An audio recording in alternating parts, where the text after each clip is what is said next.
अस्सलाम वालेकुम दोस्तों, मेरा नाम उमेर अली और आप देख रहे हैं world cricket fact channel. Video को शुरू करने से पहले चैनल को लाइक कर दें, सब्सक्राइब कर दें और साथ ही बेल के आइकन को भी दबाएं। तो दोस्तों वीडियो को शुरू करते हैं।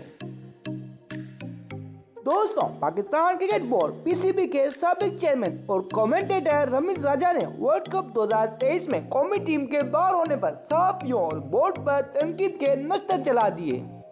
सोशल मीडिया पर बात करते हुए रमीज राजा ने फास्ट बॉलर शाहीन अफरीदी और हारिस रऊफ को तनकीद का निशाना बनाते हुए कहा कि नए बॉल पर जब हमारे गेंदबाज विकेट नहीं लेंगे तो बाबर आजम कप्तानी क्या करेंगे।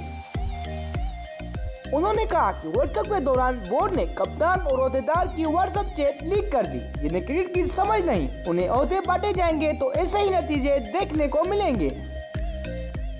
दोस्तों रमीज राजा ने कहा कि टीम की नाकामी के बाद बोर्ड के आला ओहदेदारान साबिक क्रिकेटर का मजबा लगाकर पूछेंगे कि आप बताएं क्रिकेट कैसे ठीक होगी। कप्तान बदलने और कोचिंग स्टाफ फारिग करना कोई बहुत बड़ा काम नहीं है।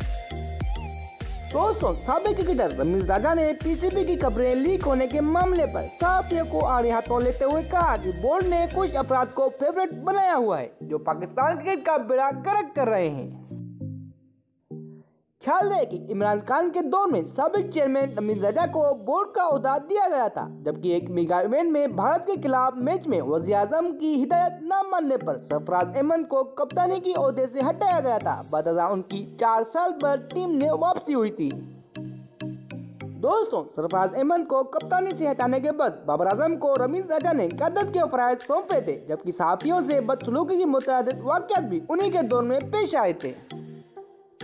तो दोस्तों कैसी लगी आपको मेरी ये वीडियो? अगर अच्छी लगी तो चैनल को लाइक कर दें, सब्सक्राइब कर दें और साथ ही बेल के आइकन को भी दबाएं। तो दोस्तों मिलते हैं अगली वीडियो में।